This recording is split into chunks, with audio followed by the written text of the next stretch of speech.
Bagong ligo po ang aking mga aso, si Summer at Winter. Ngayon pinakakain ko naman sila ng chicken. Yan. Yan, manok po yan ito. Laman ng manok, picho. Oh, lagyan ko po siya rito. Yan.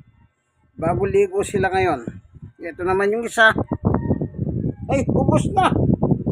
Ay, ang lupit. Si Winter, ubos na.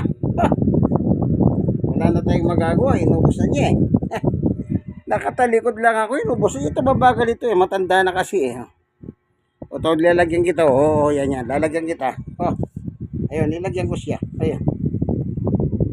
Ay, matakaw.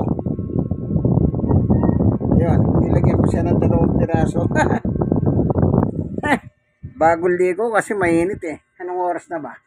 Yan, mag-alas 3. Kung hindi man uubusin ni Summer ito, ilalagay ko dito sa kabila. Pero tingin ko ubusin niya ito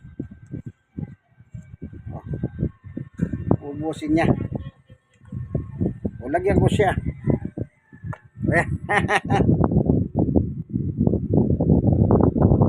Bago ligo sila. Tapos kain sila ng chicken. Ayun, nasa kanila yan kung gusto nilang matulog after this. Ganyan po pag-ahalaga ng aso. Kailangan pagkain nila, hindi tira-tira. Bago luto yan, manok yan Binili ko kanina, liluto ko, pinakulo ko lang, nilagyan ko ng konting asin. Yung pitso bang ng manok, laman yun Oh. Natutulog sila kanina, pinabayaan ko matulog. Nakatulog naman, umagising sila, pinaliguan ko sila. Bagong ligo, yan. Bagong ligo. Ay, ubos talaga. So, meron akong alternate. Ito, dog food. Ito, ayan. Si dog food. Kung gusto niya. Kung ayaw pa nila kumain ng aussie, dog food, hindi ko naman sila pipilitin. Ito. Ayan. Hindi nila gusto kainin ito ngayon, wala namang problema kasi nakakain naman sila ng manok ng laban. Ubos na. Ubos na. So walang magagawa. Ito, subukin ko dito kung kakain siya. Ayan, mukhang gusto niya ata kumain ng aussie food. Ito, lagyan natin dito. Ayan, gusto niya. Walang problema. Ayan, walang problema kung gusto niya Ayan, lagay na natin lahat yan. Okay. Ganyan po pag-aalaga, alternate ang pagkain nila. Lagay natin dito kung gusto niya. Ayan Ito na ito. Ayaw niya. Pabayan natin siya. Ay, ubos na. Mukhang gusto nito Yan. Yan ang pamuno niya ngayon. Yan ang pamuno niya, yung aussie food. Ganyan pong ginagawa ko. Kumakain sila. Pero, yung atay balong-balonan, kanina nila kinain umaga, almusal. Meron silang almusal kanina Atay at balong-balonan ng manok. Nakatapos na sila. So, natulog sila. Kasi, ginawa ko ninang umaga, namasyal kami. Siyempre, exercise yun So, nakaraos sila sa exercise. Napagod sila siguro kanina. After na mag-almusal sila, naglaro sila. Then, anong ginawa nila? Natulog. Ilan ang oras ang tulog nila? May 3 oras bawat isa. 3 hindi ko sila inaabala. Gusto nilang matulog. Pabayaan ko sila. Siguro mga 3 oras din sila nakatulog at nagising sila. Pinagpahinga ko ng kaunti at pinaliguan ko. Ayan. Ngayon pinakain ko sila. Kung gusto nilang matulog uli, matulog na naman sila. Ganyan po ginagawa ko. Yan Tinawag ko na Pag di mo kinain yan, Ayan, kinakain niya. Kinakain niya, yun.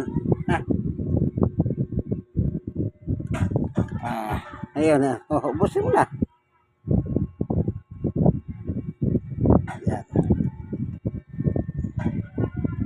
Si Summer ito, matanda na po ito, mag-4 na taon yan, no? Ito, bago lang ito, mag-1 taon lang ito. Ayan, ubusin mo na yan. Winter, kunti lang yan. Sige, bibigay ko sa kabila pag hindi mo inubos yan. Hoy, Winter! Ayan ang Winter ko. Mabait na mga sityo ito, ano? Hindi sila pango. Yung mga pango patatapang nangangagat yun. Ito, ubos na oh. Wala na. Okay. O, ayaw mo. Hindi natin. Transfer natin sa gusto. Ayaw mo. Dililipat ko sa may gusto. Yeah. Ganyan lang po yan.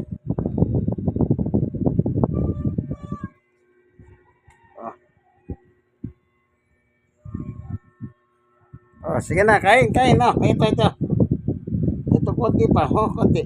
Ay.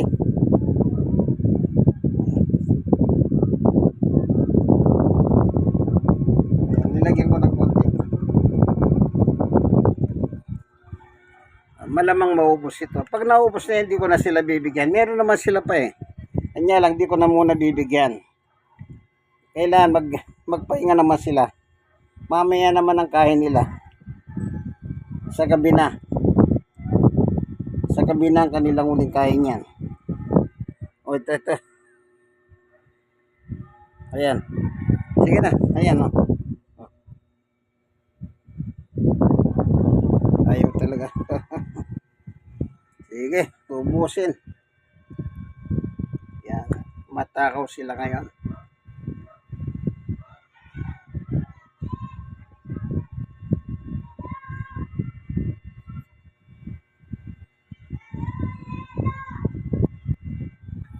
Okay.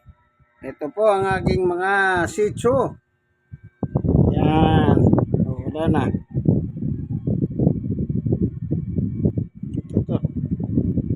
Ito. Ayan.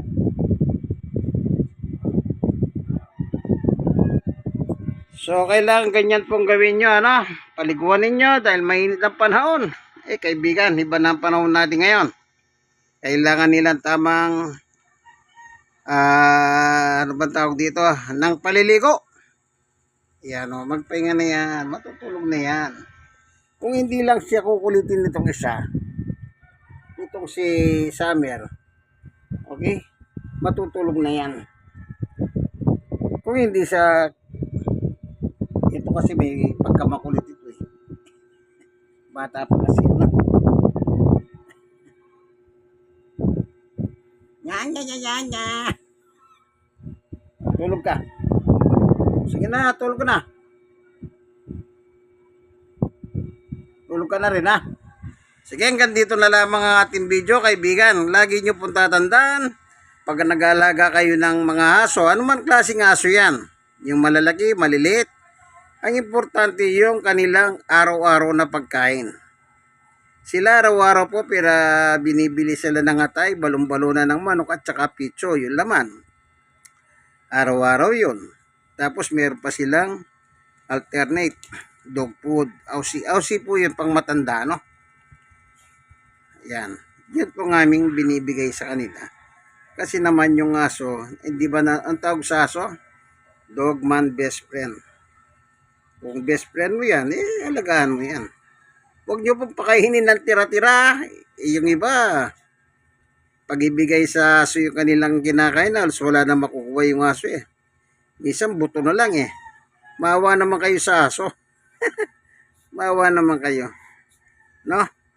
Lalo na yung mga butong matitigas. At saka yung sa manok, yung matutulis ay. Baka mamamatay ang aso nyo. Kala nyo, sabihin nyo, aso yan eh. Hindi. Alam nyo yung mga matutulis na parte ng manok, nakakapatay ng aso yun. Natutusok po yung bituka nila. Ano? Ingat kayo.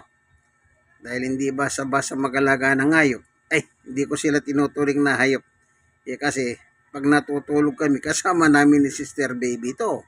Itong dalawang ito. Kaya, hindi hayop ang turing namin sa kanila, kundi kaibigan. Ayan. Yung kaibigan kay Jesus, Brother Manny Bautista, like and share. Share and share. Share nyo po sa iba. Ano? Nawa makaport kayo ng konting aral. God bless us all po. Bye-bye. Inyong kaibigan kay Jesus, Brother Manny Bautista, Inquest. Hello.